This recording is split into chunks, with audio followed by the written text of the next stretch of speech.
నువ్వు రూపాంతరం పొందటానికి దేవుడిచ్చిన ఆయుష్కాలాన్ని ఉపయోగించుకోవడమే సమయాన్ని సద్వినియోగపరుచుకోవడం. నేను చెబుతున్నాను, we must change, our basic character must change, there is no option. నమ్మి బాప్తిస్మం పొందగానే ఏదో ఉద్ధరించేసాను అనుకోకు. నీవు మారాలి, నీ మనస్సు మారాలి, ఆలోచించే విధానం మారాలి. యేసులాగా తర్వాత మారుదురు కానీ, పౌలు చెప్పిన మాట నేను చెప్తున్నా, యేసులాగా తర్వాత మారండి. కనీసం మీ నాయకుడినైనా నాలాగానైనా మాట్లాడడం నేర్చుకోండి. At least be my imitators.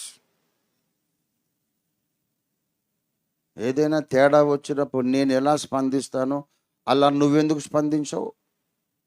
ఎందుకు? నాలాగానే స్పందించలేనోడు యేసులాగా ఎప్పుడు మారుతావు?